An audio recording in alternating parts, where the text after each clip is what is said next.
네, 우리 하나님 말씀은 마태복음 6장 우리 9절부터 13절까지 말씀이 되겠습니다.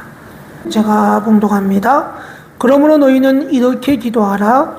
하늘에 계신 우리 아버지여, 이름이 거룩히 여김을 받으시오며 나라가 임하옵시며 뜻이 하늘에서 이루어진 것 같이 땅에서도 이루어지이다. 오늘 우리에게 용할 양식을 주시옵고 우리가 우리에게 죄 지은 자를 사하여 준 것 같이 우리 죄를 사하여 주시옵고 우리를 시험에 들게 하지 마시옵고 다만 악에서 구하시옵소서.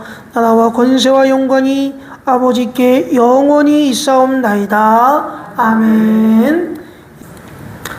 우리가 이제 지난주에 제가 회개기도에 대해서 말씀을 드렸는데요. 회개라는 것은 죄를 뉘우치고 하나님께로 돌아서는 것이다. 제가 이렇게 얘기를 했습니다. 그래서 우리가 입의 침묵, 눈의 침묵, 그리고 마음의 침묵, 생각의 침묵, 이 몸의 침묵을 통해서 여러분들 하나님께 집중해서 기도해야 된다. 제가 그 설교를 했고요. 또한 제가 말씀드린 것은 뭐냐면 입의 회개, 눈의 회개, 마음의 회개, 생각의 회개, 몸의 회개를 꼭 해야 된다. 그래서 우리 김수우 지사님이 저한테 목사님 저번 주에 한마디 해주시더라고. 목사님 입의 회개, 눈의 회개, 마음의 회개, 생각의 회개, 몸의 회개, 여기 은혜 받았다는 거야. 그래서 저도 감동받았죠. 여러분 이러한 회개를 통해서 비로소 우리가 거룩한 하나님의 이름을 부를 수가 있는 것입니다. 할렐루야. 아멘. 그래서 이제 예수님께서 주기도문의 처음의 시작이 뭐예요? 하늘에 계신 우리 아버지요. 거룩하신 하나님의 이름을 부를 수가 있는 거예요. 여러분 이 산상수훈은 마태복음 5장, 6장, 7장 총 3장으로 되어 있는데 산상수훈의 제일 정 가운데 뭐가 위치해 있는가? 주기도문이 위치해 있다는 거예요. 그래서 5장, 6장 중간 부분부터 9절부터 13절에 이 주기도문이 위치해 있고 즉 예수님의 설교 가운데 가장 중요한 부분이 어디다? 주기도문이다. 이렇게 볼 수가 있는 것입니다. 자, 주기도문은 무엇인가? 예수님께서 그의 사랑하는 제자들을 통하여 우리 교회 성도들에게 남겨주신 유일한 기도문입니다. 그렇기 때문에 이 주기도문은 너무나 중요한 기도문이고요. 이 주기도문 속에는 예수님이 말씀하고자 하는 그 메시지가 거기에 다 요약되어 있습니다. 그래서 예수님은 이 주기도문을 통해서 우리가 하나님 앞에서 우리가 어떤 사람이고 우리가 어떻게 기도해야 되고 무엇을 기도해야 하는가 그리고 우리가 어떻게 살아가야 될 것인가를 이 주기도문을 통해서 말씀해주고 있는 거예요. 그래서 이 주기도문을 우리가 자세히 보면 우리가 하나님 앞에서 어떻게 살아가야 되고 예수님이 어떠한 분이시고 우리가 무엇을 위해서 어떻게 살아가야 될 것인가에 대해서 요약적으로 핵심적으로 말씀해주고 있습니다. 그 때문에 주기도문은 모든 기도 중에 기도이고 예수님의 인격과 사역을 바라볼 수 있는 복음 중에 복음이고 우리의 전 신분과 삶을 조명하여 볼 수 있는 거울 중에 거울이다. 이렇게 볼 수가 있어요. 너무나 중요한 기도이기 때문에 초대교회에서는 예배 시간에 또 성찬식에서 세례식에서 꼭 이 주기도문을 넣었던 것입니다. 제가 여러분들 보시면 알지만 제가 성찬식 할 때마다 꼭 주기도문 하잖아요. 맞죠? 너무나 중요한 것이기 때문에 이거는 초대교회 전통이 있어요. 그래서 주기도문은 성찬식 할 때 꼭 주기도문을 해야 된다. 나와 있는 것입니다. 어거스틴은 그의 책 하나님의 도성이라는 그 유명한 책에서 그리스도인들은 어떤 하루도 주기도문의 기도 없이 그냥 넘어가서는 안 된다. 그러니까 매일매일 고백해야 되는 기도이다라고 얘기를 했고요. 종교개혁자인 마틴 루터는 주기도문은 하나님께서 예수 그리스도를 통하여 우리에게 주신 최고의 기도이고 최선의 기도이기 때문에 성도들은 매일 주기도문과 함께 일어나야 되고 매일 주기도문과 함께 잠자리에 들어야 된다라고 얘기하고 있습니다. 그러니까 초대교회 성도들 마틴 루터는 자기 전에도 주기도문을 고백해야 되고 일어나자마자 주기도문을 고백해야 된다라고 말씀하고 있습니다. 이렇게 중요한 주기도문인데 오늘날 우리 교회 성도님들이 얼마나 이 주기도문을 잘 사용하고 있는가, 그 의미를 정확하게 알고 있는가, 저는 많지 않더라고 봅니다. 여러분들 주기도문에 대한 강의를 들어보신지 모르겠어요. 주기도문의 의미와 중요성에 대해서 여러분들 설교를 들어보신지 모르겠습니다. 저도 부모님이 당연히 목사님이시고 어려서부터 주기도문을 배웠습니다. 근데 제가 그 주기도문의 의미를 정확하게 안 것은 사실은 제가 사역자의 길을 걸어가고 나서부터였다고 볼 수가 있어요. 제가 주기도문을 제대로 알아야 되겠다라고 생각한 적이 언제냐면, 제가 이제 1999년도에 영유아부 전도사를 했어요. 인천의 부평제일성결교회라는 곳에서 영유아부 전도사를 했는데, 영아부, 유아부는 0세부터 3세, 한국 나이도 많이 아니고요. 그리고 4세에서 5세가 유아부예요. 그러니까 애들이 거의 기저귀를 갈고, 그리고 애들이 거의 기어다니고, 개월수가 다 다니니까요. 그래서 5세가 돼도 말을 못하는 애도 있었어요. 그래서 저는 그때 전도사를 하는데 55만 원 받았습니다. 그때 대충 하면 되겠지, 이렇게 늘 교만했잖아요. 그러니까 처음으로 영아부, 유아부 전도사를 하는데, 교회가 한 3,000명 되는 교회였는데 문제가 발생했어.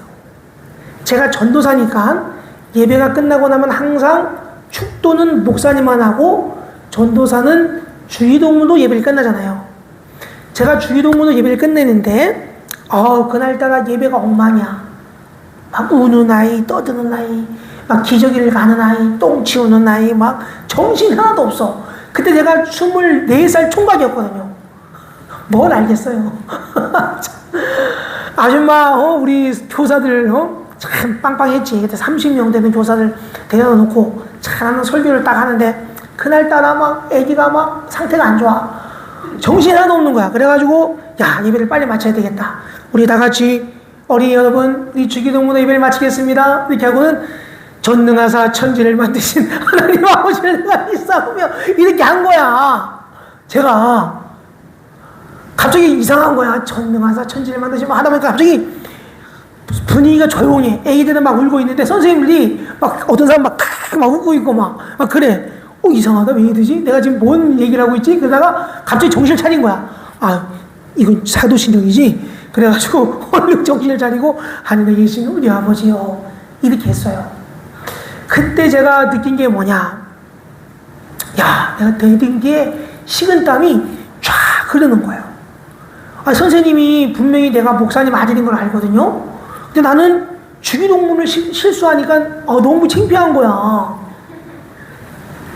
나는 그때 당시 24년 동안 그냥 태어나면 주기도문하고 태어나면 사도신경하고 막 그랬던 아이였는데 그런 실수를 한 거예요. 그래가지고 막 사람들이 오늘 목사님 전도사님 컨디션이 안 좋은가 보다 막 이런 생각을 한 거예요. 우리 사랑하는 관유교회 성도 여러분, 이런 실수를 방지하는 저는 좋은 방법이 있다고 생각합니다. 제가 이제 수요 기도회 때는 일부러 제가 주기도문으로 예배를 마쳐요. 수요 기도회 때는. 그거는 제가 그렇게 하는 이유가 있어요. 그리고 저는 그때 이후로, 요즘은 저희가 그렇게 안 하지만 우리 가일하고 성화 태어나자마자 제가 가정예배를 드렸어요. 근데 가정예배를 드릴 때 성화가 땡하고 놀라는 표정인데, 가정예배를 드리자 보면 이 가정예배를 드리고 나서는 여러분들 주기도문으로 끝나는 것이 좋습니다. 주기도문으로 같이 끝나면 주기도문 훈련이 돼요. 그리고 제가 또 어떻게 생각하냐면, 두 번째 방법은 뭐가 있냐면, 저는 지금도 이 사도신경하고 주기도문을 할 때 저는 어떻게 하시는지 모르지만, 여러분 다 눈 감고 계시지만 저는 이렇게 펼쳐놓고 이 사도신경과 주기도문을 같이 보고 읽습니다. 그럼 사람들이 그래요. 목사님, 기도할 때는 눈을 감고 기도하셔야지 주기도문하고 사도신경을 보고 읽는 게 어디 있어요? 근데 제가 그때부터, 그 사건 이후서부터는 제가 주기도문하고 사도신경을 이 앞에 보고 눈으로 읽습니다. 수요 예배 때, 그리고 성찬식 때도 이렇게 주기도문을 여기다가 이렇게 붙여놨어요. 제가 주기도문을 보고 읽어요. 제가 뭐 배워서 그럴까요? 그러니까 우리 변용준 중사도 주기도문 사도신경 할 때 여기 앞에 찬송가를 보고 읽어도 상관없다는 거야, 나는. 보고 읽어 상관없어. 오히려 보고 읽으면 내가 안 보이던 글자가 보이고, 안 보이던 문구가 보이고, 안 보이던 단어가 보이기 시작한 거예요. 저는 그때부터 지금까지 주기도문과 사도신경을 보고 읽습니다. 그리고 그 읽다 보면 한 글자 한 글자가 너무너무 소중한 거야. 한 글자 한 글자가 너무나 귀중한 거야. 이종할 양식이라 할 때 그 이종할 단어가 무엇일까? 하나님의 나라가 무엇일까? 이 한 단어 한 단어가 하나님의 뜻이 무엇일까? 이런 한 단어 한 단어가 너무나 소중한 단어예요. 여러분 그 의미와 중요성을 알고 기도하셔야 돼요. 그리고 제가 그 기도를 제 하루 아침 일과를 마치고 침대에 들어와서 기도합니다. 내 하루 일과를 쭉 돌아보면서 내가 주기도문과 한번 비교해봐요. 내가 정말 주기도문을 주님 앞에 드릴 정도의 삶을 살았는지, 아니면 그냥 중언부언하는, 그냥 외우는 주문과 같이 공허한 외침으로 주기도문을 했는지 한번 생각해 봅니다. 우리 사랑하는 광역교회 성도 여러분, 이제 이 주기도문이 나의 기도가 되어달라고 여러분들 기도하셔야 돼요. 그래서 제가 이제 오늘서부터 이 주기도문을 한 12번 정도에 걸쳐서 강의를 할 겁니다. 주기도문은 마틴 루터도 소요리 문답과 대교리 문답에서 주기도문과 십계명과 사도신경을 반드시 가르쳤어요. 제가 여러분들에게 이제는 주기도문을 요번에 가르치고, 제가 나중에 또 시간이 되면 십계명도 제가 가르치고, 사도신경도 제가 여러분들에게 하나하나 그 의미가 무엇인가를 현대에 맞게, 현대 버전에 맞게 제가 여러분들에게 한번 강의하려고 합니다. 그러면 이제 오늘은 제가 주기도문이 어떠한 기도인가 간단하게 한번 제가 살펴보려고 합니다. 여러분들 먼저 주기도문을 한번 이 주보에 나와 있는 주기도문을 한번 보시면서 한번 보겠습니다. 주기도문은 총 6가지 청원으로 되어 있다라고 보시면 됩니다. 그래서 6가지 청원으로 되어 있는데 앞에 3가지는 하나님에 대한 청원이에요. 그러니까 너희는 이렇게 기도하라. 하늘에 계신 우리 아버지요, 이름이 거룩히 여김을 받으시오며 나라가 임하시오며 뜻이 하늘에서 이루어진 것 같이 땅에서도 이루어지이다. 요거는 하나님에 대한 청원이에요. 그 다음에 나오는 오늘 우리에게 인용할 양식을 주시옵고 우리가 우리에게 죄 지은 자를 사하여 준 것 같이 우리 죄를 사하여 주시옵고 우리를 시험에 들게 하지 마시옵고 다만 악에서 구하시옵소서. 나라와 권세와 영광이 영원히 아버지께 있사옵나이다 할 때 요거는 우리에 관한 청원이에요.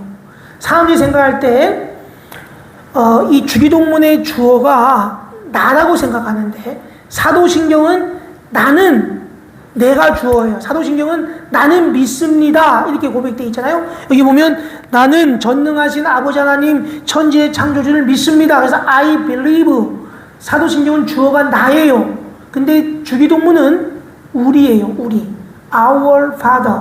우리 하나님 아버지 라는 뜻입니다. 그러니까 사도신경에 나오는 마지막 3가지 청원은 내 자신에 대한 청원이 아니라 우리 자신에 대한 청원이에요. 그러니까 이거는 공동체적 성경이 있는 거예요. 교회의 기도문이란 말이에요. 그래서 초대교회 때는 공예배 때 반드시 주기도문을 했습니다. 자, 그러면 주기도문을 한말로 요약하면 뭐가 되느냐? 마태복음 6장 33절에 나오는 말씀이 있습니다.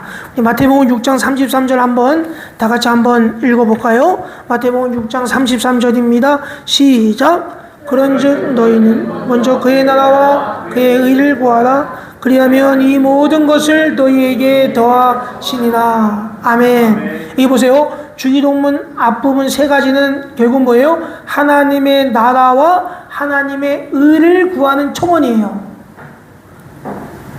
그 다음에 그 뒤에 나오는 그리하면 이 모든 것을 너희에게 더하시리라 할 때 그 너희에게 더하시는 것이 뭐예요? 이종할 양식, 죄의 용서, 시험에 들지 않게 하는 것, 악에서 구하는 것, 이게 뭐예요? 더하시는 것. 내가 하나님의 나라와 하나님의 의를 구하는 청원을 하다 보면 뒤에 나오는 우리에 대한 청원은 거기에 나오는 보너스와 같은 것이 있다는 거예요. 무슨 말인지 아시겠죠? 그러니까 마태복음 6장 34절이 주기도문의 내용을 요약한 것이다. 이렇게 보시면 됩니다. 그래서 오늘은 간단하게 한번 볼게요. 자, 하늘에 계신 우리 아버지, 아버지의 이름을 거룩히 여김을 받으시오며 나라가 임하시오며 뜻이 하늘에서 이루어진 것 같이 땅에서도 이루어지이다 할 때 제일 처음에 나오는 하늘에 계신이라는 단어는 어떤 의미가 있느냐? 하나님은 이 땅과 차원이 다른 곳에 계시다는 거예요. 그러니까 하나님은 우리 피조물, 우리 지상에 있는 피조물과 완전히 다른 분이시다. 이것을 고백하는 것입니다. 그러니까 우리의 방향이 땅에 있는 것이 아니라 어디에 있다? 하늘에 있다. 그래서 시편 120편 1절 말씀을 한번 보시면 뭐라고 되어 있냐면 내가 산을 향하여 눈을 들리라 나의 도움이 어디서 올까? 산을 향하여 내가 나의 눈을 돌릴 때 시선을 뭐예요? 하나님께 고정하는 거예요. 그러니까 비록 기도할 때는 우리는 눈을 감고 기도하지만 우리의 영혼은 저 높은 곳을 향해 있어야 된다는 거예요. 하늘에 있어야 된다는 것입니다. 그럴 때 우리는 진정으로 하나님이 거룩한 창조주임을 고백한다는 거예요. 그러니까 내가 지금 땅에 매여 있으면 중언부언하는 기도밖에 될 수가 없어요. 내가 세상에 매여 있으면 하늘에 계신 우리 아버지라고 기도는 하지만 그 기도는 중언부언하는 기도예요. 말로만 하는 기도하는 거예요. 그러니까 여러분들이 진짜 하늘에 계신이라고 고백할 때는 진짜 하나님을 바라보면서 입의 침묵, 눈의 침묵, 마음의 침묵, 생각의 침묵, 몸의 침묵을 통해서 온전히 하나님만 바라보면서 기도해야 된다는 거예요. 할렐루야. 그러면서 우리 아버지라고 고백하는 거예요. 이 아버지란 말은 관계를 말합니다. 그 당시에는 아빠 할 때 어린이나 청소년들이 아빠라고 고백하지만 다 크고 나면 아버지라고 고백해요. 이 호칭 속에는 친근함과 동시에 존경함이 들어가 있어요. 아이들은 아빠나 엄마가 비난을 받고 명예가 손상되는 거 볼 때는 상처를 받죠. 그래서 아이들은 자기 부모가 최고야. 그러니까 예수님은 여러분들이 그러한 심정으로 기도하기를 바라는 거예요. 그러므로 하나님을 아버지라고 부르는 그 주기도문 속에는 하나님 아버지가 나의 최고구나, 나의 최선이구나, 나의 최상의 조물주구나라고 고백하고 있는 것입니다. 아멘, 할렐루야. 그러면서 뭐라고 고백합니까? 9절 말씀에 보면 이름이 거룩히 여김을 받으시오며 이렇게 기도합니다. 여러분, 하나님의 아버지의 이름이 거룩하여지는 것이 어떻게 할 때 이루어지느냐? 그것은 뒤에 나오는 10절과 10절에 나옵니다. 하나님 아버지의 이름이 거룩히 여김을 받을 수 있는 조건이 필요한 거예요. 그게 뭐냐? 10절에 나오는 하나님의 나라가 완전하게 임하고 하나님의 뜻이 하늘과 땅에서 완전히 이루어질 때 하나님의 이름이 거룩히 여김을 받을 수가 있는 거예요. 그러니까 10절에 나오는 요것이 이루어져야 돼요. 자, 그러면 하나님 아버지의 나라가 오게 하시며 아버지의 뜻이 하늘에서와 같이 땅에서도 이루어지게 하옵소서라는 이 말이 뭔가? 그러면 산상수훈에서의 주제가 뭐라고 제가 얘기했죠? 하나님 나라에서의 의로움이에요. 꼭 기억하셔야 됩니다. 팔복에서도 보면 첫 번째 복과 마지막 복에서 천국 하나님의 나라가 언급되고 있잖아요. 그리고 5장 20절 말씀에 보면 너희의 의가 서기관과 바리새인보다 더 낫지 못하면 결단코 천국에 들어가지 못하리라고 말씀하고 있어요. 왜? 서기관과 바리새인의 의가 하나님 나라에 적합한 의가 아니기 때문에 너희들은 보다 새롭고 더 하나님 나라에 적합한 의를 실천해야 된다라고 예수님이 지금 말씀하고 있는 거예요. 그러니까 하나님 나라와 의가 산상수훈의 중요한 주제예요. 그래서 나라가 오게 하시며 할 때는 나라가 임한다 이런 말이에요. 그러면 하나님의 나라가 어디에 임하기를 바랄까요? 하나님 나라는 어떤 영토, 어떤 공간을 말하는 것입니까? 아닙니다. 하나님 나라라는 것은 하나님의 통치를 말해요. 하나님의 통치 권세를 말합니다. 여러분 누가복음 17장 20절과 21절 말씀을 보면 바리새인들이 예수님께 질문을 해요. 뭐라고 질문하느냐? 바리새인들이 하나님의 나라가 어느 때에 임하니까 이렇게 물어봐요. 유식한 질문인 거죠. 바리새인은 알았어요. 예수님이 하나님의 나라 회개하라 천국이 가까이 왔느니라 회개하라 하나님의 나라가 가까이 왔느니라고 선포했거든요. 그러니까 하나님의 나라가 어느 때 임합니까? 그러니까 예수님이 대답하여 이르시되 하나님의 나라는 볼 수 있게 임하는 것이 아니요 또 여기 있다 저기 있다고도 못하리니 하나님의 나라는 어디 안에 있느니라? 너희 안에 있느니라. 따라해 봅시다. 내 마음을 이렇게 만지세요. 하나님의 나라는 내 안에 있습니다. 하나님의 나라는 내 안에 있습니다. 네, 하나님의 나라는 볼 수 있게 임하는 것이 아니고 뭐 여기 있다 저기 있다 임하는 것이 아니고 하나님의 나라는 누구 안에 있다? 그렇죠. 나와 여러분들의 마음속에 있는 거예요. 우리의 마음이에요. 우리의 마음이 하나님께 점령당하는 날, 그날이 중생의 날이에요. 내 마음의 주도권을 완전 하나님께 넘기는 날이야. 그분께 모든 것을 맡기는 거야.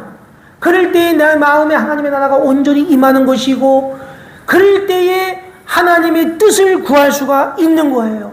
여러분들 내가 내 마음에 지금 하나님의 나라가 임하지 않았어. 근데 어떻게 하나님의 나라의 뜻을 구해요? 충원부원하는 기도지. 외식하는 기도예요. 겉과 속이 다른데 겉모습만 하나님의 나라가 임하고 네 마음에는 아직까지 내가 조금 살아있는데 그러면 그게 겉과 속이 다른 외식하는 기도지. 중원부원한 기도.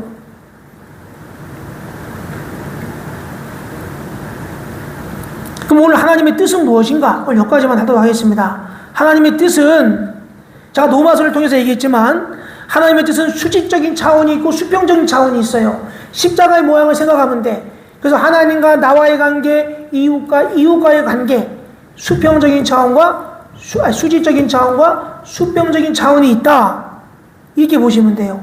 자, 그러면 수직적인 차원은 하나님과의 관계에서의 의로움이고 수평적인 차원은 인간관계, 이웃과의 관계 속에서의 의로움입니다. 자, 그러면 주기도문 세 번째 뭐라고 되어 있냐면 뜻이 하늘에서 이루어진 것 같이 땅에서도 이루어지다 이렇게 말하고 있어요. 그럼 우리는 먼저 하나님의 뜻을 구해야 돼. 하나님의 뜻은 성경에 여러 가지가 나와 있지만 하나님의 마음이죠. 로마서 12장 2절 말씀 한번 보겠습니다. 거기 보면 이렇게 돼 있어요. 너희는 이 세대를 본받지 말고 오직 마음을 새롭게 함으로 변화를 받아 하나님의 선하시고 기뻐하시고 온전하신 뜻이 무엇인지 분별하도록 하라. 아멘. 우리 마음에 하나님의 나라가 임한 사건이 내 마음이 새롭게 되고 변화를 받은 사건이에요. 그러면 중생한 사람이 먼저 해야 될 것은 뭐냐? 하나님의 선하시고 기뻐하시고 온전하신 뜻이 무엇인지를 분별해야 돼요. 여러분들 침묵에만 끝나면 안 돼요. 입의 침묵, 눈의 침묵, 마음의 침묵, 생각의 침묵, 몸의 침묵에만 끝나면 안 됩니다. 그 침묵 단계를 넘어서야 돼. 그러면 하나님의 선하시고 기뻐하시고 온전하신 뜻이 무엇인가? 데살로니가전서 4장 3절에 명확하게 나와 있어요. 하나님의 뜻은 이것이니, 따라합시다. 하나님의 뜻은 이것이니 너희의 거룩함이라. 곧 음란을 버리고. 네, 여기 음란이라는 게 꼭 무슨 뭐 간음만 얘기한 게 아니에요. 여러분들 하나님께서 이스라엘 백성들에게 호세아를 통해서 뭘 알려줬느냐? 너희들이 지금 영적인 음란에 빠져 있다는 거예요. 하나님이냐 돈이냐 나중에 이제 산상수에도 나오겠지만 이 둘 중에 하나를 선택해야 되거든. 그래서 하나님의 뜻은 너희의 뭐예요? 거룩함이다. 이 거룩함은 다른 말로 얘기하면 성결함이다. 그러니까 매일 우리가 입으로 지은 죄, 눈으로 지은 죄, 생각으로 지은 죄, 마음으로 지은 죄, 몸으로 지은 죄를 계속 회개해야 되고 성결을 추구해야 된다. 이런 말. 우리 교단이 성결교회잖아. 우리는 중생한 수준에 있는 것이 아니에요. 장로교는 중생만 가르쳐요. 근데 성결은 우리 성결교회의 트레이드 마크야. 너무 성결해갖고 우리 목사님도 성결하고 우리 성도님도 성결하고 이러고 성도들이 별로 없어서 문제지만 그게 뭐가 중요해. 소수로서 알짜배기로 우리는 살아가야 되는 거지. 할렐루야. 그래서 우리가 성결을 추구해야 돼요. 그러니까 이 성결한 사람의 기도를 하나님께서 받아주시는 거야. 그럴 때 하나님의 뜻이 하늘에서 이루어지면 이 땅에서도 이루어지는 거예요. 할렐루야. 하늘에서도 풀리면 땅에서도 풀리는 거예요. 근데 땅에서 매이면 하늘에서도 매이는 거야. 그러니까 우리는 이 두 가지를 늘 생각하면서 기도해야 되는 거예요. 자, 그래서 데살로니가전서 5장 16절과 18절에 보면 유명한 말씀이 있습니다. 우리 다 같이 한번 읽어보겠습니다. 시작. 항상 기뻐하라. 쉬지 말고 기도하라. 범사에 감사하라. 이것이 그리스도 예수 안에서 너희를 위하신 하나님의 뜻입니다. 아멘. 네. 사실은 나중에 제가 또 이제 주기도문을 자세하게 설명하겠지만 인간관계에서의 주님이 해야 될 일은 딱 요 세 가지예요. 항상 기뻐하고 쉬지 말고 기도하고 범사에 감사하는 삶이다. 이걸 얘기하고 있습니다. 이것이 그리스도 예수 안에서 너희를 향하신 하나님의 뜻이다라고 분명히 말씀하고 있습니다. 자, 우리 마지막 한 구절만 더 볼까요? 사도 요한이 이렇게 요한일서 2장 15절과 17절 말씀에 이렇게 말씀하고 있습니다. 이 말씀 한 번 더 보고 우리 이제 말씀을 마치도록 하겠습니다. 우리 다 같이 요한일서 2장 15절부터 17절까지 다 같이 한번 읽습니다. 시작. 이 세상에 있는 것들을 사랑하지 말라. 세상을 사랑하면 아버지의 사랑이 그 안에 있지 아니하니. 이는 세상에 있는 모든 것이 육신의 정욕과 악목의 정욕과 이상의 자랑이니 다 아버지께로부터 온 것이 아니요 세상으로부터 온 것이라. 이 세상도 그 정욕도 지나가되 오직 하나님의 뜻을 자는 영원히 거하느니라. 아멘. 예. 하나님의 뜻을 우리가 행하는 방법은 육신의 정욕을 버려야 돼요. 안모의 정욕도 버려야 돼요. 이상의 자랑도 버려야 돼요. 이게 여러분들 제거하는 기도예요. 내가 계속 내 안에서 그걸 없애야 돼요. 안목의 정욕이 뭐예요? 눈으로 보는 거잖아요. 입으로 짓는 거잖아요. 육신의 정욕이 뭐예요? 마음의 정욕이에요. 이생의 자랑은 내가 입으로 떠드는 거예요. 이런 모든 것들을 다 버려야 돼요. 그리고 항상 기뻐하고 쉬지 말고 기도하고 범사에 감사하는 삶을 살아야 되는 줄 믿습니다. 아멘. 창세기에 보면 하와는 보암직도 하고 먹음직도 하고 지혜롭게 할 만큼 탐스러워 보여서 그만 선악과를 따먹는 죄를 저질렀습니다. 하지만 세상과 정욕은 순간적이고 다 지나가고 찰나적이지만 하나님의 뜻은 영원한 줄로 믿습니다.